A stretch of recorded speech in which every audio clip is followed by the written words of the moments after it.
We are live. Charles Moscowitz here. Michael D. Shaw is my guest.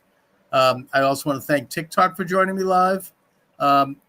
Mike, there's a lot going on right now that is amazing and interesting. And I know I prefaced the program with the assertion that Israel should annex the West Bank, and I'm going to get into that. But before we do, I just want to recap the fact that President Trump and the Congress have passed the big, beautiful bill.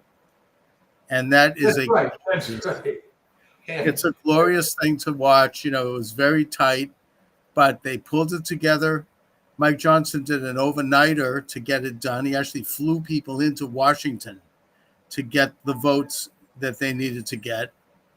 And I think that Hakeem Jeffries made a complete fool out of himself trying to filibuster for 7 hours. And you could see Democratic Congress people behind him starting to snooze. I mean, it was it was so pathetic. And they're insisting on telling these flat out lies about it. And I don't think it's going to work. I mean, no one believes that this bill cuts Medicaid and SNAP. Everybody knows that Medicaid and SNAP are rife with decades and decades of such fraud that by reforming it, they're actually going to save those programs for people who actually should get it or who are meant to get it. And we can make the argument, if you want, which is I think interesting, that those programs were started with the intention, I think, of having fraud built in. Yeah.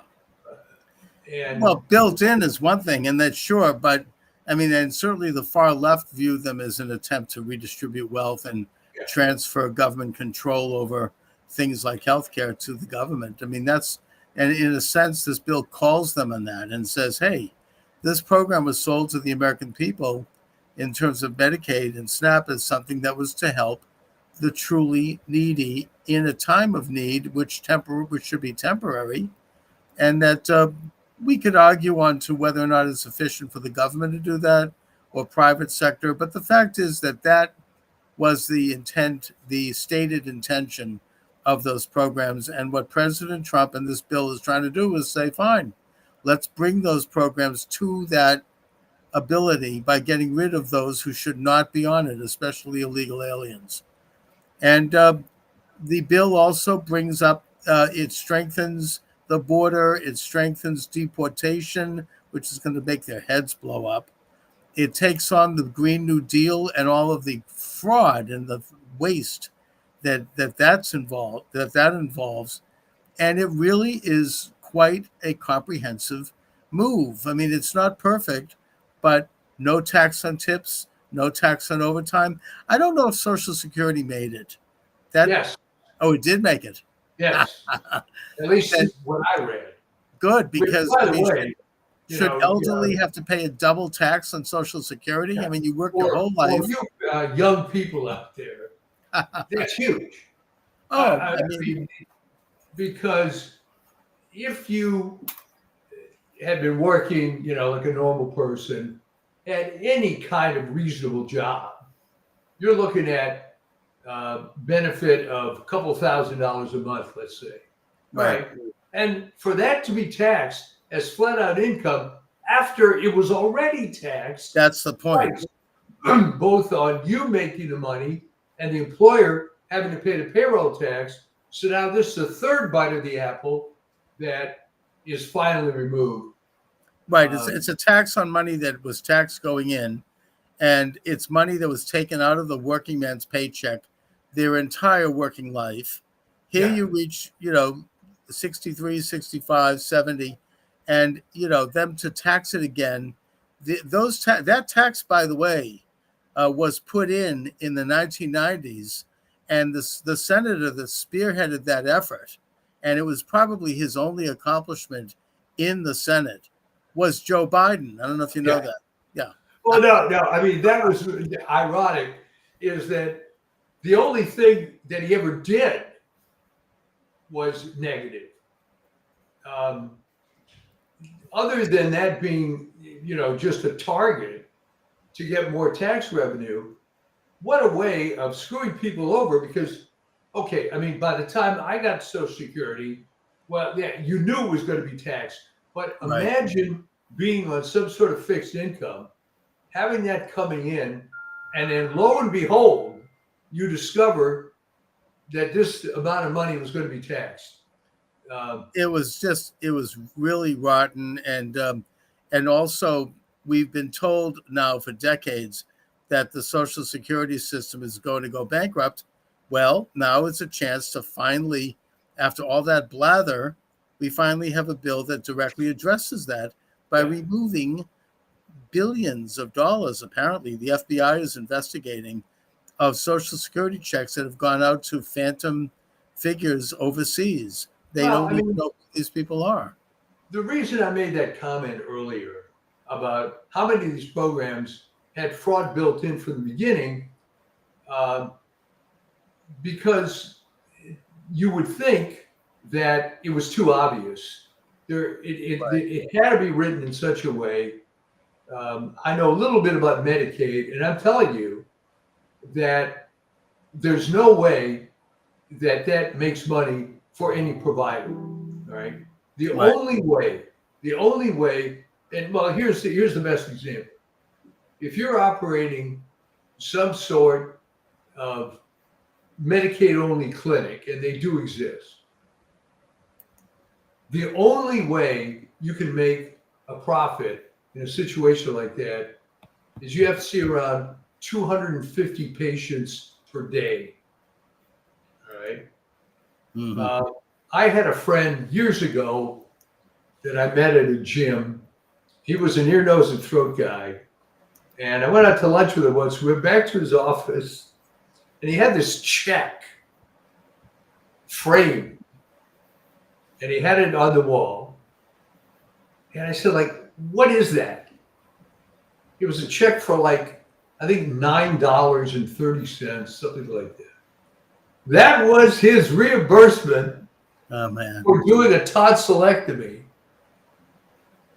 You got it from Medicaid, $9 for doing the surgery. Well, I mean, it all depends on which state and what year and all of that. But the program is meant, and it has matching funds from the state to deal with the indigent. I get that. I don't want to see people not get something that they need to get because they can't afford it. I mean, but the problem is that it is rife with fraud, like any other agency. I mean, and everyone knows that, and they've known it for decades. And now we finally have a president who, and a Congress that is actually doing something about it. It's incredible. It's really an amazing development. The Supreme Court, the other piece of good news, they are stepping up. I'm not getting into names here, but I'm just pointing out that they have basically shifted away from the ability of federal district court judges to make law from the bench and to have that law imposed nationally. They're trying to work a way around it by finding a loophole. Well, if they do, then there's going to be another lawsuit brought, and the loophole will be addressed by the Supreme Court. The loophole they're trying to use, which is going to be very difficult for them, is have everything be a class action suit. And the trouble with that is, it's one thing to organize a class action suit if you have a defective product and you have a list of people who've been harmed by this product, whatever it is. But to try to create a class of people that are going to be in support of, some injunction, right, to stop a to keep trends alive in the country. I don't know. Yeah. So I don't really even see how that's possible. And look, it's really good. The Supreme Court had to do that. Otherwise, the whole federal court system was turning into a big fat joke, which, by the way, I think it is, but it was being exposed so directly as doing this, because you ask yourself, with all the cases on the docket, why should some judge have the time to create some stupid injunction and then impose it on a nationwide basis. So naturally, your friend Chemerinsky is now saying that this was a check and balance against presidential excess. With Chemerinsky, I would feel sorry for the guy. I mean, first of all, there's nothing in the federal Constitution that even allows for judiciary outside of the Supreme Court itself. Right. These were all set up later, and these developing these different districts and all that. That was something that was done by fiat. And okay, that's okay, but the problem is that their job is, they've tried to go way out of their lane, and I think that even with these decisions, they're still doing it. I mean, they just had a judge declare that asylees have to be admitted into the United States, because it's, for some cockamamie reason. So they're still trying to do it. But the point is, they've had a major setback. It's not moving in their direction. Thank goodness we've got a Supreme Court that at least enough of them know how to read the Constitution, except for those three harpies who are on the left. Even then, just today, a decision came in saying that this federal judge cannot stop these 9 illegal aliens from being moved to a prison in South Sudan. Right. And they had been held temporarily in Djibouti, which is a dangerous place. And, these immigration people had to watch over them in some warehouse. It was very bad. They now are the trip is up.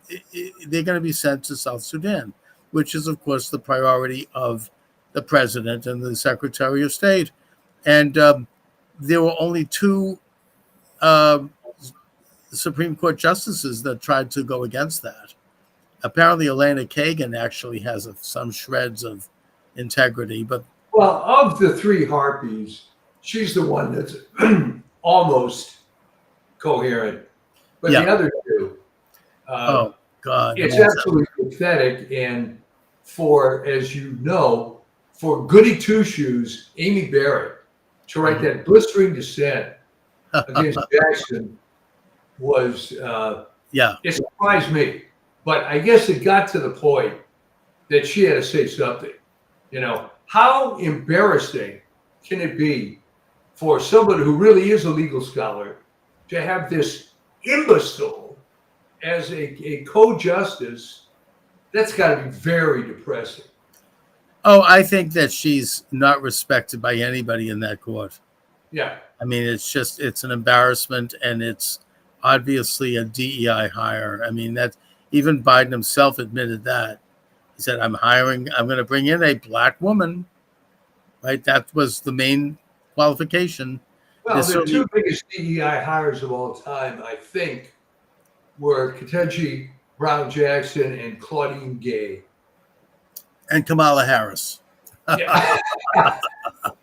Yeah, I mean, those are the big 3. Anyway, but I want to move on to my contention with regard to Israel. I mean, anyone who watches me knows I'm a big supporter of Israel. Been there several times, have family there, have been deeply involved in it all my life. And I think that Israel right now has a unique opportunity with the window open, and it ain't going to be open all that long, where the Iranian nuclear program has been seriously set back, if not destroyed. We don't know, but it's not functioning. The Iranian missile program has been seriously set back. It's still there, but it's probably been reduced by at least half. The Iranian military leadership has been set back, and that they've been all killed. Their proxies, Hamas and Hezbollah, both have been seriously degraded. They've lost their ability to launch any major assault on Israel. And even today, the Israelis are still taking on people both in Lebanon and in Gaza who are plotting against them. They know who they are, and they're taking them out. And so Israel has no major enemy right now in the region. You even have Syria and possibly Saudi Arabia moving in the direction of Abraham Accords. I mean, recognizing Israel. Now is the time. It'll be difficult. It'll be like pulling a big Band-Aid off a wound. But I believe that now is the time where they must step forward and annex the West Bank and Gaza. Well, here's why it's probably a good idea at this time. Other than pure hatred, if you talk to the man in the street in Gaza and the West Bank, I'm sure they're not really deliriously happy about their state right now. Right. And they were doing fine under the Israelis. It was probably a mistake to have given Gaza away anyway. Clearly. Not to mention the, quote, West Bank. But some of this was the bad politics internationally of just anti-Semitism that hasn't gone away. I mean, call it what it is. Of course, and there's going to be, if Israel does this, there'll be a huge international screaming and gnashing of teeth and grinding, and it could even be a little bit worse than that. But the point is that they have to move forward now and do it. Otherwise, they'll lose the chance. And this is what I think what they should do. I mean, again, I'm speaking here with no direct skin in the game. I'm not in Israel, so it's not like I have missiles flying over my head right now. And so I'm aware of that, and I don't have to live with the consequences. And, what do I know? I get that. I'm trying to be humble. But I've interviewed enough people, including David Rubin, the mayor of Shiloh in the West Bank. I've interviewed other people over the years. And my general conclusion from talking to these people, including people I now know who are inside, one who's inside the government, one who's inside the military, is that Israel ought to just do it. And if they could leave the Palestinian Authority in place in Ramallah, they will have the status of like a state in the United States, like a governor. Right. They'll have like municipal authority if they want to exercise that. They will continue to get tax money. They'll continue to function as a government. I'm not suggesting that be abolished, but the people of the West Bank and Gaza ought to be offered Israeli citizenship. That is something that they would be encouraged to accept, because if they do accept it, they'll have all the rights of an Israeli citizen. They can come and go anywhere in Israel. They can live anywhere they want if they can afford to do it. They can function just like the Israeli Arab population functions. But in order to get there, they need to go through a 1-year period of training, of education about what Israel is and the Jewish state and lessons in Hebrew, and just in a way, in a small way, people who become American citizens have to do this, by the way. You have to take a test. Do you know the basic, who is the vice president? I don't know. It's not like a hard test, but the point is that there has to be a period of that, followed by them taking a loyalty oath, which new American citizens do as well. And that's legally binding. When you pledge allegiance to the flag, that is a loyalty oath. And and that allegiance has to be sincere, because if it's not, you'll lose your citizenship. So if the Palestinian Arab wants to take that oath of allegiance to Israel, let them become Israeli citizens. And if they violate that oath, then they have to go. As far as Arabs... We draw an analogy with the reunification of Germany. Not exactly the same. No, but yeah, there were issues around that. It took Germany years to integrate East Germany back into the country, and there was a lot of sacrifice. Still not complete. Sure. The reputation, and we can take this analogy as far as you want, but the reputation of East Germans to the West Germans was basically not good. All right. Right. Mm-hmm. They didn't seem to have a work ethic. These were all cliches, but there was some truth to it. They didn't have a work ethic. They wanted, they Big Daddy was going to provide for them. On the other hand, they rightfully didn't trust their own government. So I think the difference here is that you have more than a distrust between a divided Germany, but there's got to be realism on the people there that, this was not a great situation for these so-called Palestinians.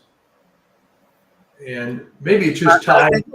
I think a lot of Palestinians, once the threats are removed of terror groups, and Israel has to go in and get rid of those people. I mean, and they've been, Hamas has to go. I mean, all of them. Then you're going to find a lot of them are going to step forward and say, yes, I want citizenship. Or if they don't want citizenship, there can be some kind of a quasi visa, maybe from Jordan or something can be worked out, for a Palestinian authority within Israel, or they can be offered financial incentives to emigrate. I don't have any problem with that. Or you can say I'm doing ethnic cleansing. Not at all. This isn't a forced thing. It's a voluntary thing. We're doing it right now in this country. We're offering illegal aliens a plane ticket out, and I think a couple of $1,000, and if you to cover expenses, if you're willing to leave. In the case of Israel, look, I don't think it's any secret that it's already being done. I mean, it's been done now for decades, in that you have wealthy Jews, primarily American, I don't know the names, who have financed Arabs wanting to leave and have given them lump sum settlements and helped them get into some of the other Arab countries, like the oil-rich, Emirates or Saudi Arabia. I mean, there's plenty of great places. Iraq would be a good place for them. These are Arab countries where they have similar cultures and religion, and it's not, or they can make their way, I don't know, in some cases maybe even to Los Angeles. I don't know. I mean, the point is that a lot of Persians moved to LA. Persians, exactly. Fall of the Shah. But then, to look a little further in this German thing, what people tend to forget, after World War II, both in Germany and lesser extent in Japan, there were militant groups that were going around at the end of when the war was over. And the way the U.S. dealt with that was really very simple. They just killed them all. Literally, lined them up against the wall and shot them all. And eliminated this inherent threat. Because it's pretty clear you're not going to negotiate with them, and they don't care. I mean, the biggest example of this is how strategically smart was it for Hamas to launch this October 6th thing in the first place? October 7th thing in the first place. Right. It was completely based on fanaticism. I mean, we should, just as a brief history, Israel withdrew from Gaza in 1994, 1995 under the premiership of Ariel Sharon, who was known to be a pretty hawkish premier, tough guy. The Jews of Gaza, there was about 10,000 villagers, were forced out as part of this deal, in some cases at gunpoint. They didn't want to leave. They abandoned farms, they abandoned small manufacturing businesses, and it was turned over to the Palestinian Authority, who also had huge sums of money pouring in from all over the world, including the U.S. taxpayers, to create a peaceful, sovereign state.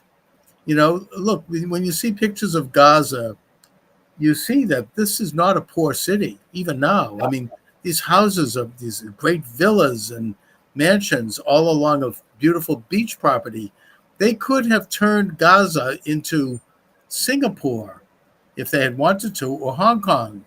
Not Hong Kong now, but you know what I mean.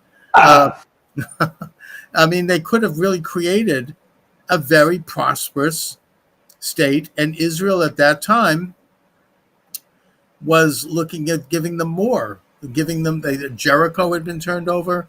There were other parts of the Judea and Samaria that were being turned over. So they had the opportunity, as they have had so many other times in history, to create a state alongside Israel, to exist in peace, or at least in non-war. They don't necessarily like the Israelis, but just a kind of a cooperation. And instead, Hamas overthrew the Palestinian Authority, killing several hundred people. Right. And then they created a terror cell that built tunnels that rival any tunnel network in the world. We're talking about whole areas as big as football fields under the ground, because they figured they're going to fight a war against Israel. And Israel has air superiority. They'd have to operate from underground. So they invested all their money into these tunnels. They put them underneath hospitals and mosques and other civilian locations, so they could use people as propaganda in the case the war happened, which they were planning. They started launching missiles into Israel by the thousands, and every time there would be a ceasefire, they would just keep firing. There wasn't even a pause. They started to have shipments come in from the Mediterranean, which is why Israel created a naval blockade. And of course, left-wingers was caterwauling about that. Oh, they turned Gaza into a prison. No, Gaza turned itself into a prison by becoming a launching pad to destroy Israel. And that's exactly what they tried to do on October the 7th. Well, what do you think the popular support? Let's assume that there was no terrorist threat. So if you're a Gaza guy, you can, be whatever you want. What is the popular support for just having a reasonable place rather than this war-torn hellhole all the time? What does the average guy in the street think about that?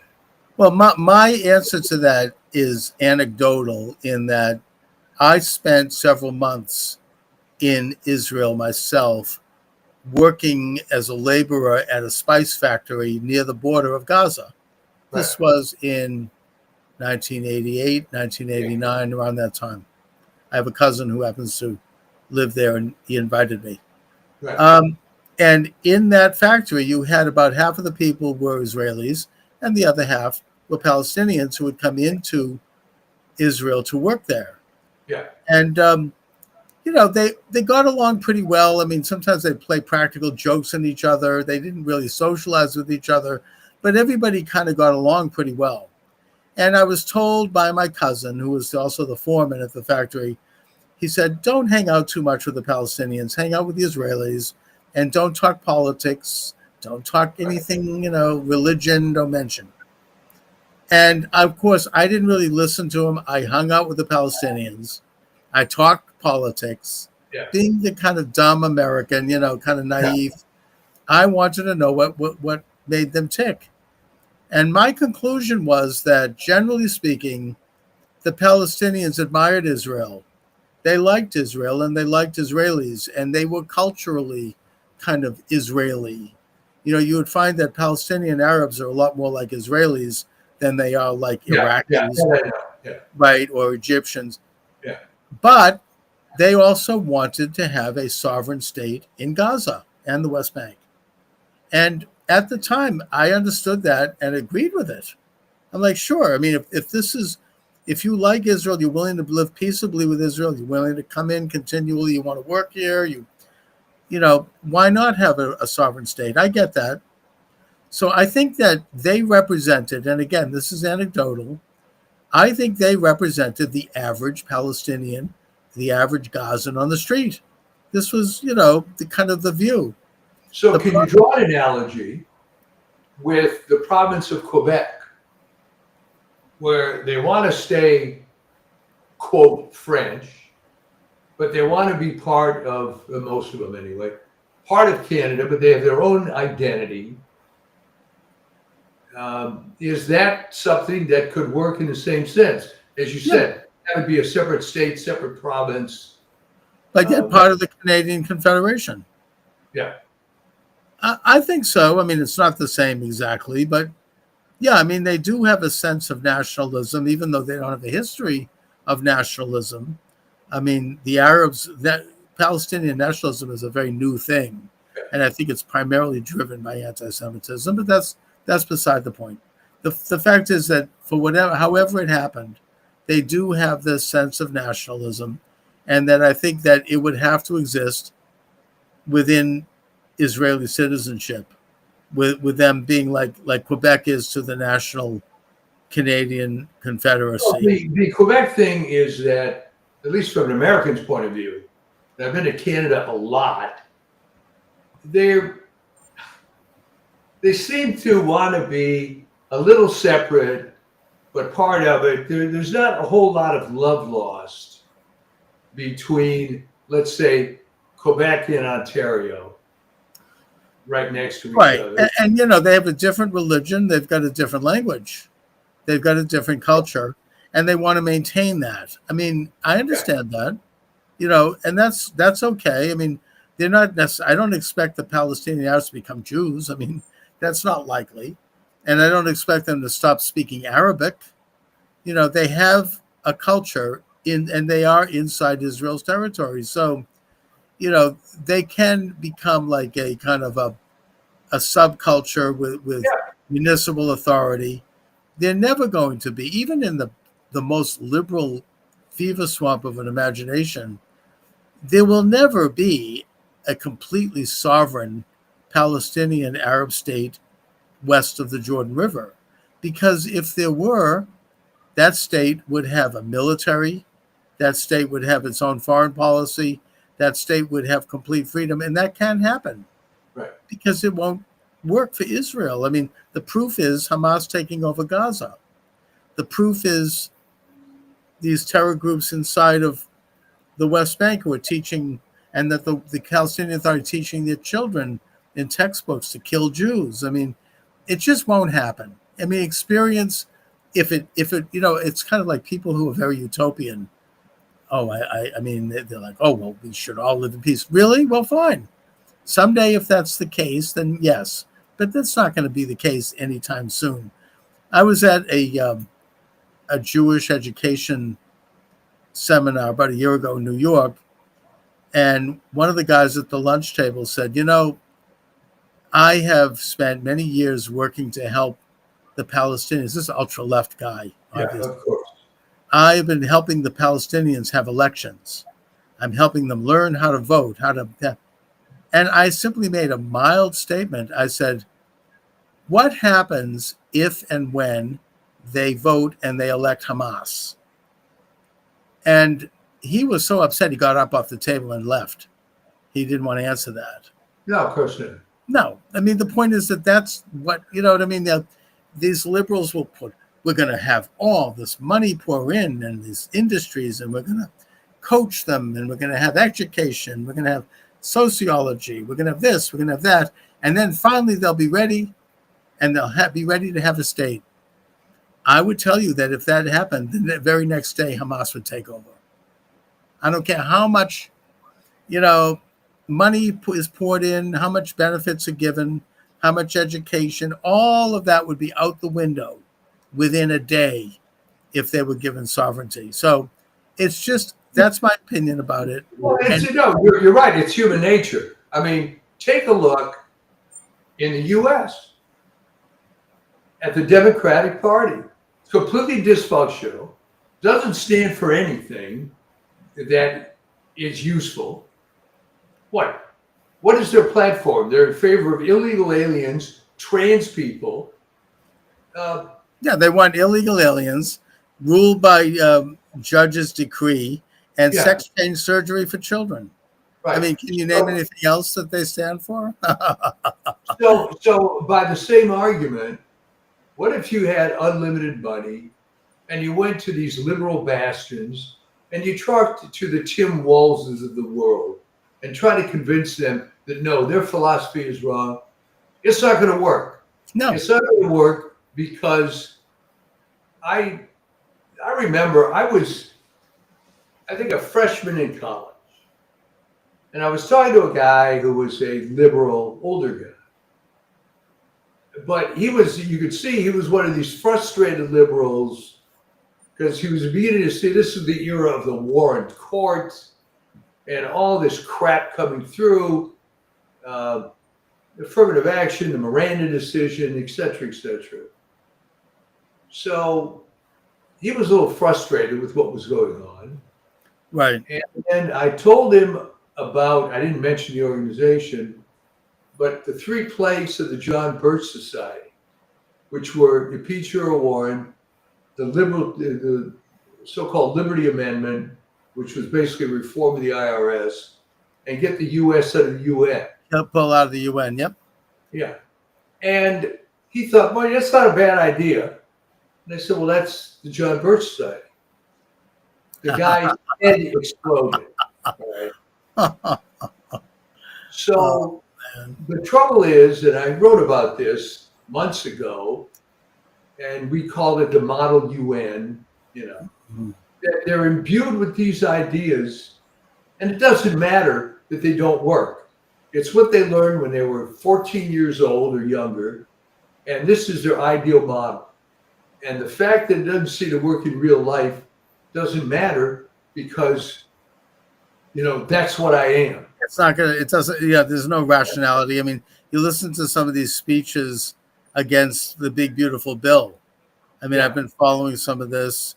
Steve Bannon has been running the raw footage of it on his show, and it's just spewing lie after lie, but they don't care, and they know it. And unfortunately, the Republicans don't have enough spine to stand up and say, hey, that's a problem, and they better stand up, or else these, if you tell a lie enough times, it becomes acceptable. So I'm really critical of that. But putting that aside, I mean, they're into these talking points that are just complete BS. Well, okay, but the point I'm making here is that if you take a more extreme dichotomy, like the Palestinian Arabs versus the Israeli Jews, there's so much deeply entrenched stuff that they have that if you actually sit one of these guys down and educate them, their heads will explode because their entire life has been based on this crap. And unlike, intelligent people of goodwill who are always willing to want to improve themselves, they're going to have to realize that everything they believe is a crock. All right. And most people will not cross that Rubicon. I'm telling you. Oh, I've seen it. I mean, I've seen it with a couple of very close relatives of mine who passed away in this past couple of years, who were utter hardcore left-wingers, and they just marched right into the grave. I mean, they would never, there was no sense of like anything. I mean, it's just, that's the human condition. And that's what we're looking at, which is why if you can accept that, which it's just true, and get out of this idealistic idea that somehow people can be changed. And in the case of Israel, you have some actual well-meaning liberals who think they're going to impose American values on a country which neither side is involved in. Neither the Israelis or the Palestinians are American. They just don't think that way. That's not who they are. They're not wired that way. They're not going to have a multicultural, multi-religious, multi-ethnic state where everybody gets along. It ain't going to happen. That's not how it works in the Middle East. And the Israelis are just as guilty of it as the Arabs. It's just not going to happen. So given that fact, Israel needs to now take direct action here. The West Bank is historically is Judea and Samaria. That's what it was called throughout history, and was called right up till someone started emphasizing the term West Bank, and that land lies in the very heart of Israel. You can't give that to an enemy. You can't do it strategically. You can't do it politically. It just doesn't make any sense. I mean, even now you have people, snipers in the hills around Kalkalia, which is a Palestinian Arab city, firing down into the highway that connects Tel Aviv and Haifa. It's a very thin area. It's like a thin waste of, in in terms of the distance between those cities and the ocean. Israel cannot give that over to an enemy. That would be like handing over, in Soviet times, giving the state of Maine to the Soviet communists. I mean, it just, not that they shouldn't, not that they don't have it. I knew that was coming. Yes, virtually. But the point is that, oh man, we could talk about Maine. But the thing is that it can't be done. It's just not going to happen. This is the real world. And also, I'm not going to deny the fact that religiously it's not a good idea for the Jewish mission. That is the heartland of the state that the Lord God, the King of the universe, commanded us to take possession of in the Torah. It's that simple. The borders in the Torah are very clearly laid out. It goes from the Jordan River to the sea, exactly where Israel is today, not a bit more than that. From Dan to Beersheba. Dan is where, in the very north, you have the Golan Heights, and Beersheba is a city in the south, going near the Negev Desert. The only part of Israel today that is beyond that area which God commanded is a small stretch of desert that goes from Beersheba south to the Gulf of Eilat. So, that's it. Other than that, Israel is exactly where God commanded the Jewish people, or the children of Israel, and Judah ben Israel, to take possession of. So, from a religious standpoint, that needs to be clear. And I think that the Palestinian Arabs, they ought to get with the program and accept that. I don't think most of them will, but I think if you look at, not to get into a racial question here or a genetic question, but I will, if you look at the genetics of Palestinian Arabs who trace their ancestry back a few centuries, and that's, by the way, not most of them, because most of them came in the 20th century. But those who do, they probably are descended from the Judeans, right? And in fact, I think there have been some studies that show that. So I'm not suggesting they become Jews, but I am suggesting that in order to get into the zeitgeist of that land, and in order to really understand it, they ought to realize that this is part of the destiny outlined in the Torah. It's just that simple. So, yeah, so you can't make a biblical argument for why Quebec should have been French, which right. I think was actually a mistake historically. I mean, Wolfe defeated Montcalm on the Plains of Abraham, and that should have been it. But yet, somehow the British left the French in place in Quebec. And you know what? One of the reasons why I think they did, and I'm going to use this is a little bit of a tin hat, but I just completed a course on American history in my Arizona State online on the American Revolution. And one of the historians actually brought up a very interesting point, which he noted that one of the things that really pissed off the colonists, the British, American colonists, was that Great Britain gave Quebec authority over the Ohio Valley and all of the region west of the Appalachians. And they did not like that because, first of all, the Quebecers were Catholic and they didn't like Catholics. That's just the way it is. That's a fact. And that absolutely sent them off in a rage, especially since it came after the French and Indian War. So maybe the British have this great history of doing this sort of thing.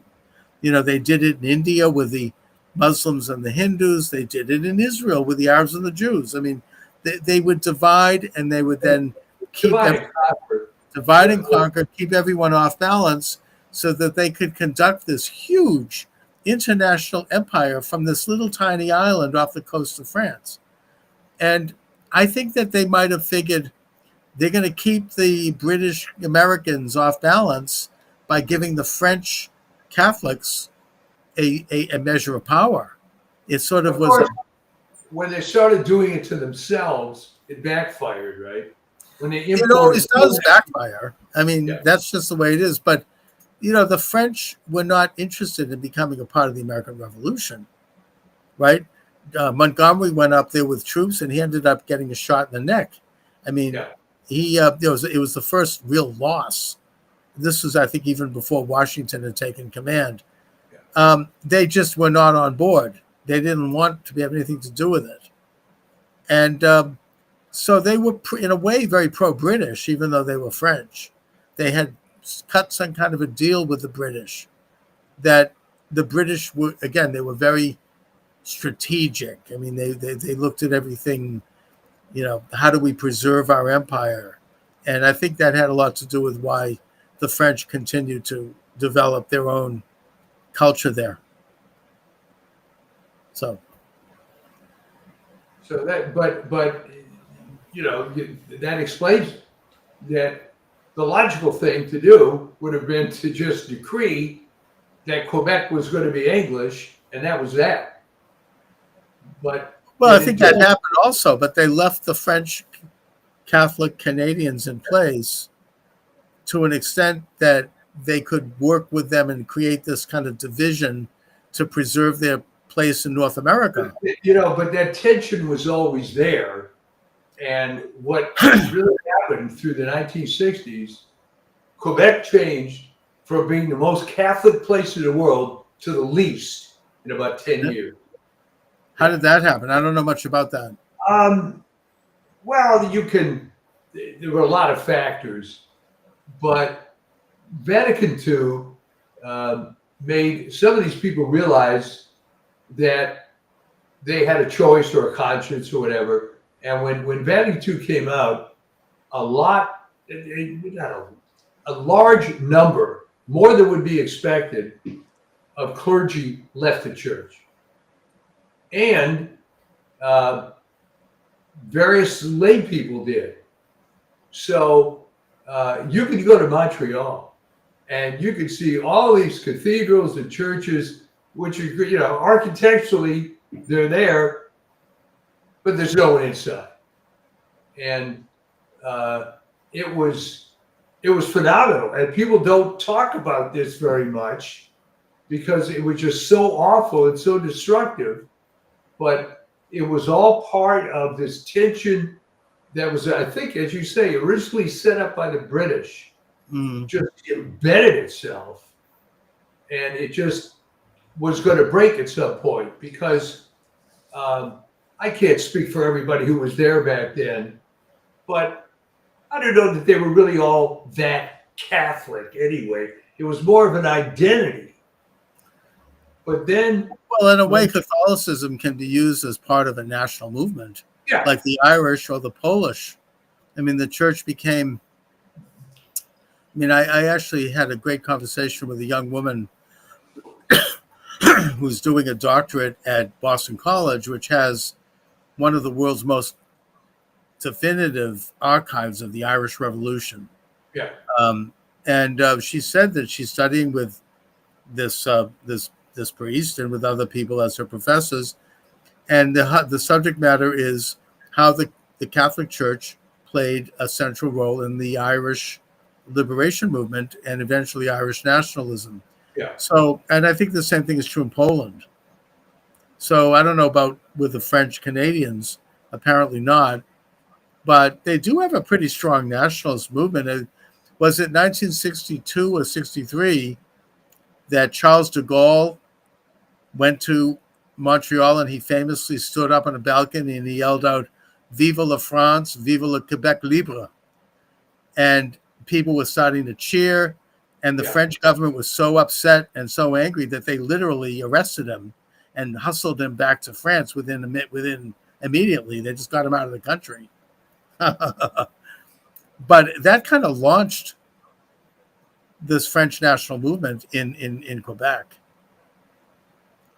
Yeah, well, that's right, and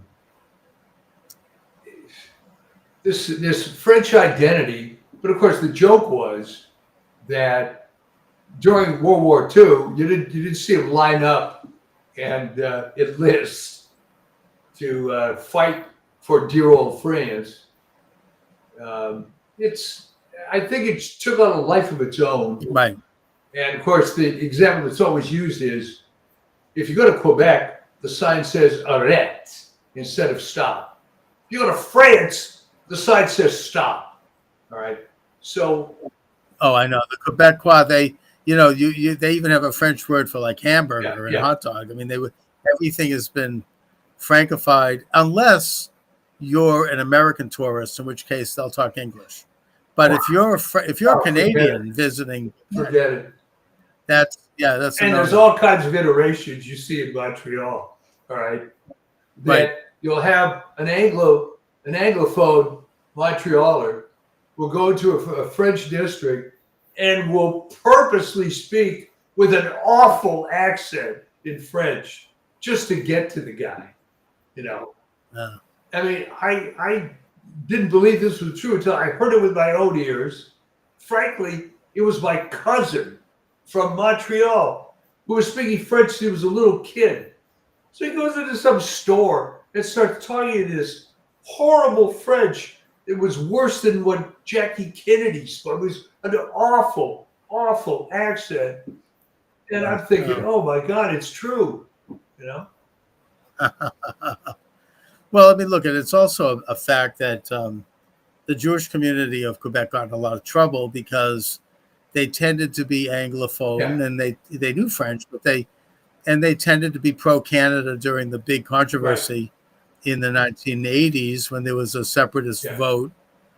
And it was said that their votes resulted to tip the scale in terms of keeping Quebec into Canada, which was followed by a lot of unhappiness on the part of French Canadians and a lot of Jews getting out of there. In fact, Boston, I know several, has a pretty large expatriate French Jewish community.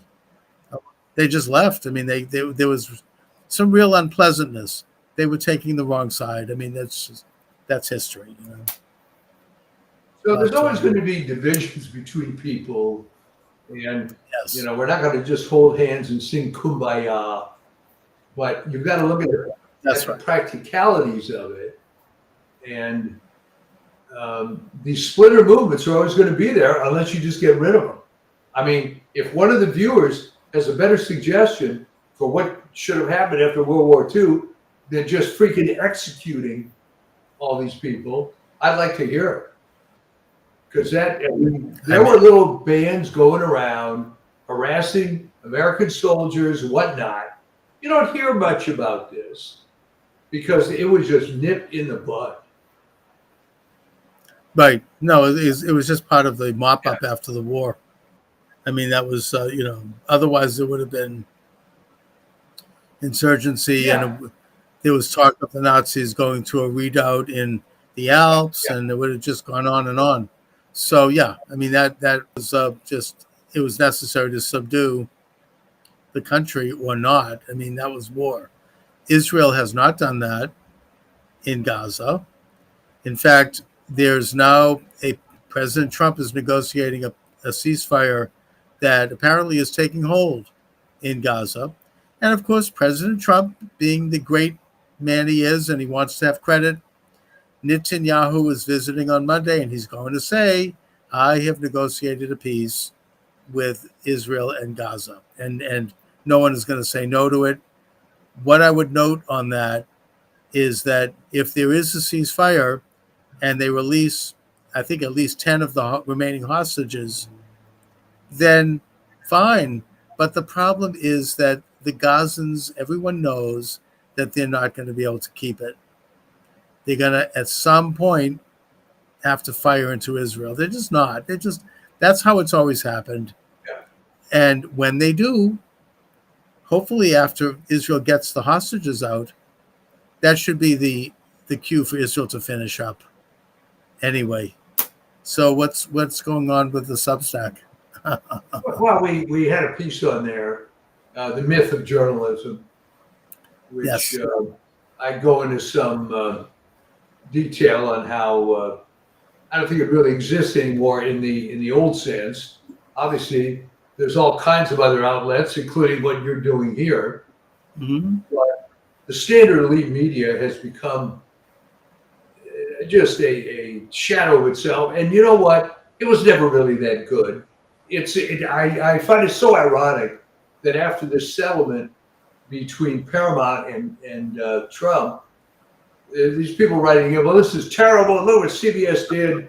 The legacy of Murrow and Mike Wallace and Cronkite. You know what? Those three guys sucked. I mean, they just happened to have a big forum at the time. And they didn't have somebody like Trump to come along and challenge them with a lawsuit. Yeah, well, that's exactly right. They were far left guys, and they were brilliant. They just thought they would never have anyone step up and say, hey. I mean, it was Walter Cronkite who actually crafted the whole lone gunman theory on the Kennedy assassination. Yeah. I mean, he announced it. Like, but before there was ever any investigation, he announced it probably within hours before the body was even buried. He had the big forum and, quote, the most trusted man in America. Yeah, that's right. He was just left wing. This is how it is, Yeah. He was, guy. He was. But he had no competition. And his biographer, Douglas Brinkley, who was kind of an establishment historian, he kind of spilled the beans on Cronkite in his book, how left-wing he was, and declared the Tet Offensive a success. I mean, that was probably the most egregious. And for all the bluster of Lyndon Johnson, why he didn't counteract that, I have no idea to this day. I mean, talk about all hat and no cattle. Yeah. I'm not justifying the way they handled the Vietnam War, but I'm saying if you have something that's a victory and it's portrayed by Cronkite as a defeat, you got to do something about that, But he didn't. No. And so the irony of these people saying that the Paramount should never have settled, and this is a betrayal of the legacy of these guys. Those guys were garbage. And the open betrayal for them was them to take an interview they did with Kamala Harris and literally splice in, comments, something they'd done for years, and something that is completely dishonest, and they should have been sued for that years ago. I mean, and now they've been called to the carpet for it. It's a great development for everyone, liberal, conservative. It's a basic issue of truth. Well, you would think so, but the conventional liberal argument is that this is a chilling effect on the media. Well, you know what? Let's have it be a chilling effect if you're going to lie. All right? They should be chilled. Let them try it again, and we'll see if there's more lawsuits. This opened the door to, I mean, I had it happen to me, quite honestly, when I ran for Congress. There was lies said about me. I mean, or things taken way out of context and made into something. And, it's one thing to have your political opponent do it. It's another thing to have journalists, objective journalists, go after you like that and do these things. I mean, I got an inside look at how it works, and it is a very dishonest process. All of the media is dishonest, or most of it is. It's all lies. I mean, it's hard to know and be able to discern truth, but you have to run under the assumption that it's all lies the way they present something. It is. I mean, they'll take some facts, but it's very difficult to see. I mean, even recently, I'm watching this Jane Pauley, I don't know if it's a polling program, Sunday morning. They did a hatchet job on RFK and the National Institute of Health cutbacks. And they brought in one of their major hitmen, Ted Koppel. I don't know where he came out of. Still around? He looked like he was about 100 years old, but he came in to do the story. And they pulled out all the stops. They brought out this poor woman who has brain cancer, and she's got young kids at home. And they say, she's getting her aid cut. Look at this. She's going to have to wait another month to get her experimental drugs. And, by the way, she's now having a relapse. In other words, RFK and Trump are responsible for her death. Right. Now, what they don't, now, by the way, the whole story was couched in the expected cuts. There haven't been these cuts they're talking about. Everything is, we're assuming these cuts. And then it turns out that the NIH laid off 2 technicians who had something to do with her case.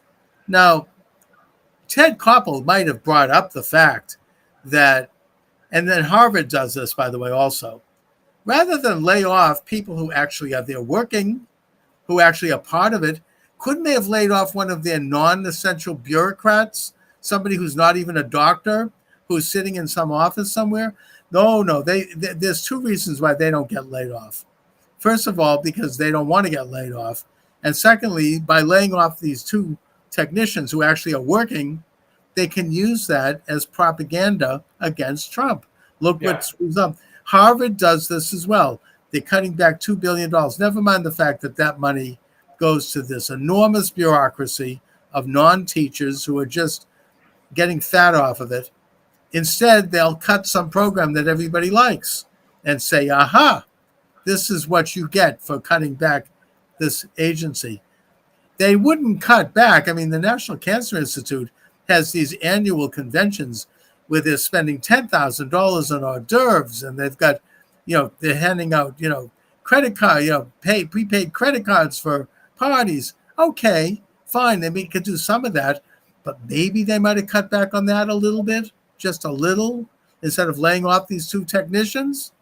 No, they're going to cut off somebody's who they actually need, one of the small percentage of people involved in them who actually does work, so that they can hurt this woman who is having brain tumors, and then hold her up and have Ted Koppel come down out of wherever he is, some kind of hell, and do a big show. And how do you feel about RFK making these cuts?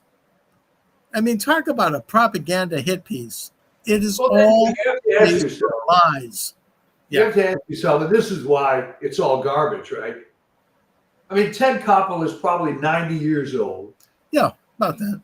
So what does he mean by even doing this?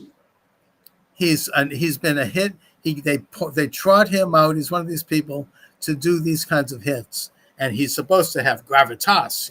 He's like, all of a sudden, oh, it's Ted Koppel. Oh, I mean, it's just that simple. I mean, no, it's just pathetic. And then in my article, I go into Woodward and Bernstein. Right. Another couple of phonies. Bernstein, Woodward worked for he worked for the Naval Intelligence or something, right?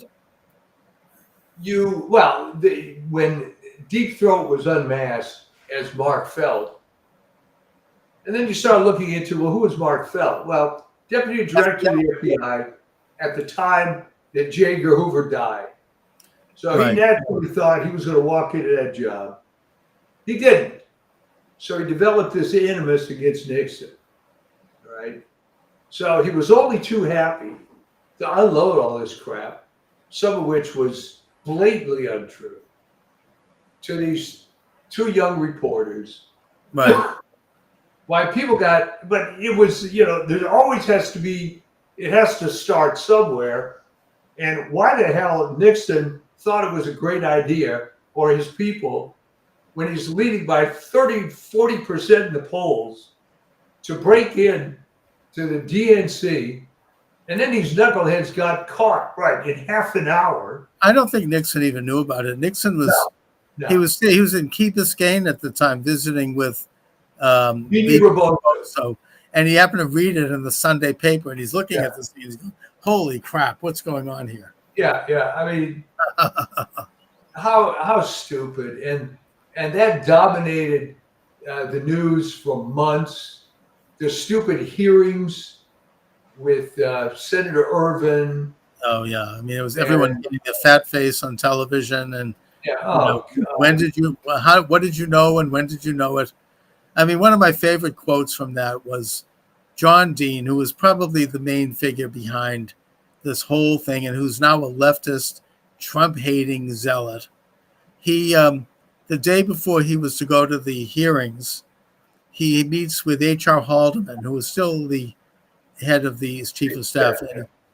And he's like, well, what should I do? I mean, what should I say? Blah, blah, blah. And Haldeman said, just remember one thing. Once the toothpaste is out of the tube, you can't put it back. Anyways, so. But it was, so then everybody wanted to be an investigative journalist. So I asked in the article, well, that's great. How come no one's investigated why the COVID was handled the way it was? There's never been a single article. We're not going to get to the bottom of that in our lifetimes, I don't think. Eventually it'll all come out. But that is still such a hot button issue. I've talked to people about that. You don't touch it. COVID is like sacred. They don't want to hear. No.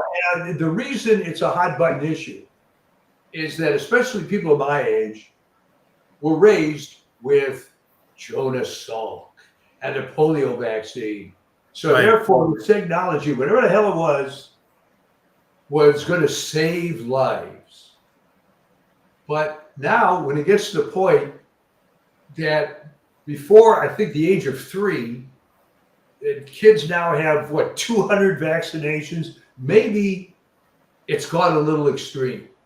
Well, RFK is doing a lot about it. I mean, he's like a folk hero. I mean, he's like taking this on. He's investigating the vaccines, and that takes a lot of guts because there's big money behind promoting those things. And he is making the connection with autism. There is a group looking into it. I heard BBC had its own paper that they suppressed about that. Yeah, I mean, I heard Robert Malone talk about this the other day on with Steve Bannon. He RFK has one of the first things he did when he got into office was he fired the entire board of this advisory group for the CDC. And he replaced them with people like Robert Malone. Yeah. And he said Malone and that group came out with this one, just recently, they're doing some great stuff. I mean, and they're making sure that everything is, the I's are dotted and the T's are crossed before they do it. They came out with this one really minor reform in that they said that you cannot put this mercury-oriented base into children's vaccines. And it's really a matter of convenience. Instead of having 3 vials, they have to do it in 1 vial. And the entire NIH and the whole medical establishment and big pharma, they had a complete meltdown over this. Oh my God. I mean, Malone was talking about this like you'd think that this was some kind of the world is coming to an end. People are going to start dying. And you have to realize that far too much of healthcare is a fad. All right. And if you went to med school and you were taught a certain thing, that's it. That's why there's no originality on most of these people. And frankly, it's getting even worse because, let's call it like it is. All right. Try finding a doctor who's a white male anymore. Right. That's right. So they brought into the profession people that are even more manipulable, and they just buy into this stuff hook, line, and sinker. Look, I mean, there are drugs that I don't want to take, but I do because I need to have a cardiologist. Let's be honest. I don't want to get into a pissing contest with the guy. So there's so much conventional thought. But when it gets to the point that the establishment would rather die on the hill of putting mercury in vaccines, then something is dead wrong here. Yeah, something is rotten in Denmark. And I think that RFK is, as I say, the guy's a folk hero that he's taking this on. And he's making progress. I mean, now the big food like Kraft and them, they're taking the dye out of the food, the coloring, which is very toxic. Seed oil is now being taken out by big Fast food companies have said that they're not going to cook in seed oil anymore. Very toxic. The body can't absorb it. And these are big steps. And in spite of the fact that he's continually demonized by, frankly, a left that used to be totally on this issue. You'd think that this is something that, I remember back in the day when I was starting to do radio, this was a big left-wing cause, right? Take the toxic stuff out of food. Now it's the other way around. Anyway. It's the other way around because the left worships authority. And they despise anything remotely connected to Trump. It's the biggest threat to their belief. So if Trump does it, now it's evil. Yeah, it has to be wrong. It has to be bad. Orange man bad, So, Mike, I guess we will talk next week. Keep up the good work. And everybody should celebrate tomorrow. You bet. All the conventional media said that there was no way that Trump was going to be able to sign that bill on July 4th. Well, guess what? He's signing the bill on July 4th. And we're going to see the usual pussy hatters out there. By the way, speaking, just a quick, there's several online independent journalists right now. This one guy, Nate Friedman, he's doing like a TikTok. He's going around to all of these rallies, the King rally, the pussy hats, and he's videoing and he's taking pictures and he's interviewing. And he has found that several of these people are showing up, the same person, you can see it in the pictures, at rallies around the country. Because, well, that's what he's now investigating. And he's found that there are these groups that are paying for this. These are professional, and that the money goes back to several big oligarchs, not just George Soros, but actually Communist China has a big piece in it. Yeah. And there's this guy Singerman or something. He's operating out of Beijing, and they're paying for these people. They're the same signs. He calls one of this woman, this is the babushka lady, wrapped in a keffiyeh, and you can see her face at about 5 different locations around the country. Somebody's paying for that, and she's with these other people. So that's a story that's developing. I'm going to try to get them. It's a story, but I'll tell you, it's only because we have better technology now. Yeah. It's no secret, well, maybe it is to some people, that all the Vietnam demonstrations, civil rights and so on. They were outside agitators. We're paying for a lot of that. Oh, yeah. Reagan called that out at UCal Berkeley, right? Yeah. And he gave a very famous speech, and he mocked them publicly, and that's what led to the launching of his career. He did a brilliant job. Yeah. They are outside agitators, as we used to say. And in that case, they were connected to communist groups, which probably found their origins in Moscow. Now it's Beijing. Now it's George Soros.